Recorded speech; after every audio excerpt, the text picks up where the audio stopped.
Everyone, welcome back और channel MB education. तो हम आज देखने वाले हैं कि मैनेजमेंट पढ़ने वाले हैं। हमने कल देखा था, पूरे सब्जेक्ट का रिव्यू देखा था, ठीक है, जिसमें हम लोग पूरे यूनिट सीखे थे। उसके बाद हम लोग ने उनके टॉपिक डिस्कस किए थे। तो सबसे पहले हम लोग सब्जेक्ट का पार्ट है मैनेजमेंट। तो सबसे पहले हम जानेंगे कि मैनेजमेंट क्या होता है, ठीक है। तो मैनेजमेंट का मैं बेसिकली आपको आवर लाइफ में जो होते हैं मैनेजमेंट वो बताना चाहूंगी। तो देखिए, सबसे पहले हम लोग क्या करते हैं, जैसे कोई स्टूडेंट है, एक एग्जांपल के माध्यम से देखिए, कोई स्टूडेंट है तो उसको भी एक टाइम मैनेजमेंट करना पड़ता है। कैसे? क्योंकि देखिए, वो सुबह मॉर्निंग में उठेगा, उसके बाद अगर उसको कॉलेज जाना है तो वो भी अपना टाइम डिसाइड करता है कि मेरे को इस टाइम में क्या करना है, क्या नहीं करना है, और उसके बाद कॉलेज की बस पकड़नी है, देन उसके बाद कॉलेज में लेक्चर लगाना है। मतलब वो अपने टाइम को मैनेज करते हुए चलता है। तो ये हो जाता है एक टाइम मैनेजमेंट, ठीक है। सेकंड थिंग देखना चाहें, अपन कहीं ट्रेवल्स में जाते हैं, ठीक है, हम लोग कहीं घूमने जाते हैं, तो वहां पे भी हम चीजों को मैनेज करते हुए स्टेप बाय स्टेप हम लोग की हमें ये करना है, ये करना है, सारी चीजें हम लोग एक प्लानिंग करते हैं, फिर उसको मैनेज करते हैं। तो वो भी एक मैनेजमेंट का पार्ट है। जबकि हम पढ़ रहे हैं बिजनेस स्टडी, एमबीए जो कि आपकी मास्टर डिग्री है, ठीक है। तो हम उसके अकॉर्डिंग स्टैंडर्ड डेफिनेशन देखेंगे। मैंने जो आपको यहाँ पे जो दिया हुआ है स्टैंडर्ड डेफिनेशन के अकॉर्डिंग हम समझते हैं मैनेजमेंट क्या है, ठीक है। चलिए जानते हैं। Management is an art. Management एक कला है। आर्ट मतलब कला, ठीक है। Management is an art of getting things done through other. मतलब मैनेजमेंट कला है किस चीज की? Getting things done through other. मतलब कि आप अपने थॉट्स को किसी के अकॉर्डिंग किसी और को काम करा दे रहे हैं। मतलब अपने थॉट्स के, अपने विचार के अनुसार किसी को काम कराना ही एक क्या है? मैनेजमेंट है, ठीक है। और देखते हैं कि विद द, क्यों कर रहे हैं अपन, क्यों कर रहे हैं? Main objective of achieving organisation goal. क्योंकि आपका एक ऑर्गेनाइजेशन में गोल बनाया हुआ है, उसको अचीव करने के लिए, उसको पाने के लिए हम लोग जो थॉट्स का, अपने विचारों को उसके अकॉर्डिंग काम करें कि नहीं ये सही है, ये गलत है, इसके ऐसे जो ये कर रहे हैं, ये अपना मैनेजमेंट है, ठीक है। फिर अपन देखते हैं कैसे effectively and efficiently. Effectively and efficiently, I hope कि आप लोगों को ये वर्ड थोड़े से यूनिक लग रहे होंगे कि एक चीजें क्या होती है। चलिए हम उसके आसान भाषा में जानते हैं कि क्या होता है ये। इफेक्टिवली का मतलब होता है टाइमली कंप्लीट, कि जो आप काम कर रहे हैं उसको ऑन टाइम में खत्म करना ही इफेक्टिवली का पार्ट होता है, ठीक है। तो उसका मतलब, जैसे हम लोग एक एग्जांपल के माध्यम से चलते हैं। एज अ मैनेजर, कि मुझे एक काम दिया गया है कि आप इतने, जब 10 यूनिट की मैन्युफैक्चरिंग आप इतने टाइम में करेंगे। अगर मैंने वो मेरा भी एक फर्ज बनता है कि मुझे वो ऑन टाइम करके ही देना है, तो वो अपना पार्ट में आ जाता है। मतलब है कि जो भी आप मैन्युफैक्चरिंग कर रहे हैं, जो भी आप काम कर रहे हैं, उसको ऑन टाइम खत्म करना ही इफेक्टिवली होता है। अब होता है एफिशिएंटली। एफिशिएंटली का मतलब होता है ऑप्टिमम यूटिलाइजेशन। का मतलब क्या होता है? अब विदाउट और नेसेसरी वेस्टेज, कि जो आपने रिसोर्सेज अप्लाई किया है वहां पे, जो तो उसका वेस्टेज ना हो। मतलब सीधे वे में देखना चाहे कि मिनिमम कॉस्ट देखना चाहे हम उसकी, कि आपने जो जैसे आपको 10 यूनिट का, जैसे मैंने बताया कि एज अ मैनेजर तो मुझे 10 यूनिट का जो मैन्युफैक्चरिंग का काम करवाना है, तो वहां पे मैंने जितने लेबर की जरूरत थी उसके अकॉर्डिंग मैंने 10 लेबर्स और बढ़ा दिए। मेरा काम तो खत्म हुआ विवो टाइम, बट लेकिन मेरी कॉस्ट बढ़ गई। तो ये चीजें का हमारे मैनेजमेंट में बहुत जरूरी ध्यान देना होता है कि आप जो काम कर रहे हैं उसको ऑन टाइम में भी खत्म करें और मिनिमम कॉस्ट में भी खत्म करें, ठीक है। तो आप लोगों को मैनेजमेंट का ये इफेक्टिव और एफिशिएंटली का मतलब समझ आया होगा, आई होप, ठीक है। सीधा सा हम लोग एक फॉर्मूले के अकॉर्डिंग मैनेजमेंट समझते हैं।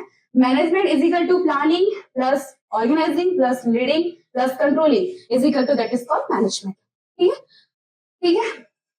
अब हम जानने वाले हैं नेचर ऑफ मैनेजमेंट, ठीक है। सेकंड में हम पढ़ते हैं नेचर ऑफ मैनेजमेंट, कि मैनेजमेंट आर्ट कैसे है। आर्ट के अकॉर्डिंग देखने वाले हैं, साइंस के अकॉर्डिंग, और प्रोफेशन हम देखने वाले हैं कि management as a art why, management as a science why, and management as a profession why. मतलब क्यों है, मतलब कि हम लोग ने आर्ट और साइंस और प्रोफेशन से रिलेटेड हम लोग मैनेजमेंट को क्यों किया, ठीक है। तो हम लोग जानते हैं कि मैनेजमेंट एज अ आर्ट इसलिए है क्योंकि आर्ट, आर्ट का मतलब जैसे आपको सबको पता है कि एक कला, जैसे कि मेरे अंदर एक कला है कि मैं पेंटिंग अच्छी, स्केच अच्छे से करती हूँ, तो मेरे को उसके बारे में सारा एनालिसिस है, मैंने उसके बारे में पूरा एनालिसिस करके पढ़ा है, इवन तक कि मैंने उसको प्रैक्टिस कर करके देखा है, वो मेरी हॉबी में है। सेकंड थिंग देखना चाहिए कि जैसे कोई क्रिकेट खेलता है, उसकी एक हॉबी है, वो आर्ट है, वो भी तो एक है, कला में आ जाती है। अब हमने मैनेजमेंट को आर्ट से रिलेटेड क्यों किया है, चलिए देखते हैं। कि जैसे कि अगर आर्ट करने के लिए थ्योरेटिकल नॉलेज होना जरूरी है, वैसे ही मैनेजमेंट को मैनेज करने के लिए आपको थ्योरेटिकल नॉलेज होना बहुत जरूरी है, ठीक है। एंड सेकंड, उसका पर्सनल ओपिनियन होता है, एप्लीकेशन, जैसे कि आप अपने अकॉर्डिंग काम करते हैं वहां पे, तो वैसे ही मैनेजमेंट में आप अपने अकॉर्डिंग, अपने थॉट्स के अकॉर्डिंग आप मैनेज करते हैं, वही तो मैनेजमेंट है। तो इसलिए आप आर्ट में भी जब भी आप स्केच, चलो हमने स्केच का जो उदाहरण लिया था, तो उसी के अकॉर्डिंग समझते हैं कि जैसे हम लोगों को पेंटिंग करने का शौक है, उसके बारे में हमें सारी चीजें नॉलेज है, तो हम उसी को जैसे मैनेजमेंट में अपना खुद का आर्ट, मतलब कि स्केच में अपना खुद का, अपने आप की सोच के हम लोग स्केच करते हैं, अपने आप का सोच के जो हमने सोचा कि हम ये स्केच करना है, वैसे ही मैनेजमेंट में भी आप अपने थॉट्स के अकॉर्डिंग काम करवाते हैं, ठीक है। थर्ड थिंग होती है इसमें प्रैक्टिस एंड क्रिएटिविटी। आप बार बार चीजों को प्रैक्टिस करके आप अच्छे स्केच कर पाते हैं, वैसे ही आप अच्छी बार बार प्रैक्टिस करके चीजों को मैनेज करके प्रॉपर प्लानिंग करके आप अच्छा मैनेजमेंट करना चाहते हैं, तो इसलिए हम कह सकते हैं मैनेजमेंट एज अ आर्ट, ठीक है। तो आप, आई होप कि आप लोगों को आर्ट कैसे रिलेटेड है मैनेजमेंट से ये समझ आया होगा। सेकेंड हम लोग देखते हैं साइंस। अब साइंस, साइंस कैसे है कि साइंस मैनेजमेंट से रिलेटेड कैसे है। साइंस क्या करता है, लॉजिक पे काम करता है। क्या करता है, लॉजिक पे काम करता है, आप लोगों को पता है। इसके पहले हम लोग देखेंगे मतलब कि प्रिंसिपल ऑफ मैनेजमेंट पढ़ने वाले हैं। प्रिंसिपल मैनेजमेंट मतलब कि सिद्धांत, जैसे कि आपको मैनेजमेंट में प्रिंसिपल पढ़ेंगे तो हम लोग आगे देखेंगे कि मतलब कि लॉजिकली कैसे मैनेजमेंट काम करता है। तो सबसे पहले अभी हम थोड़ा सा वे में देख लेते हैं कि साइंस कैसे काम करता है मैनेजमेंट के अकॉर्डिंग। तो साइंस हमारा लॉजिक पे काम करता है, वैसे ही मैनेजमेंट, जैसे कि हम लोग साइंस में हम लोगों को बॉडी ऑफ नॉलेज, हम लोग बुक पढ़ते हैं, एनालिसिस करते हैं उसके बारे में सारी चीजें। तो वही चीज है कि जहां पे भी आप मैनेजमेंट का जितना एनालिसिस करेंगे, जितना नॉलेज रखेंगे, आप उससे उतना अच्छा आप मैनेजमेंट कर पाएंगे। सेकेंड थिंग होती है प्रैक्टिस एंड रिपीटेड एक्सपेरिमेंट। आप कोई भी चीजें को, जैसे कि आप साइंस में क्या होता है, कोई भी आप एक्सपेरिमेंट करते हैं तो बार बार आप चीजों की प्रैक्टिस करते हैं, है ना। प्रैक्टिस कर रहे हैं, उसको रिपीटेड कर करके एक्सपेरिमेंट करते रहते हैं, तब आपका एक स्ट्रक्चर तैयार होता है, जब आपका एक कंटेंट तैयार होता है, ठीक है। वैसे ही आप मैनेजमेंट में बार बार चीजें को रिपीटेड आप उसकी प्रैक्टिस करते रहेंगे तो आप अच्छा एक मैनेजमेंट कर पाएंगे, ठीक है। तो हम कह सकते हैं कि मैनेजमेंट एज अ साइंस, ठीक है। दोनों चीजें कंप्लीट हो गई, मैनेजमेंट एज अ आर्ट भी है, मैनेजमेंट एज अ साइंस भी है। बट अब देखेंगे मैनेजमेंट एज अ प्रोफेशन कैसे हुआ, ठीक है। तो हम देखते हैं है profession, management as a profession है या नहीं है। चलो हम देखते हैं प्रोफेशन में क्या होता है। प्रोफेशन में आ जाती है हमारी चीजें, जैसे हम लोग फॉर एग्जाम्पल देखें कि डॉक्टर्स, सीओ, लॉयर्स होते हैं, तो ये हमारे प्रोफेशन में आ जाते हैं। वो एक ऑर्गेनाइजेशन के लिए काम करते हैं, वो अपने रूल्स और रेगुलेशन के लिए ही काम करेंगे, जो रूल्स रेगुलेशन बने हैं उसी के अकॉर्डिंग वो काम करते हैं, है ना।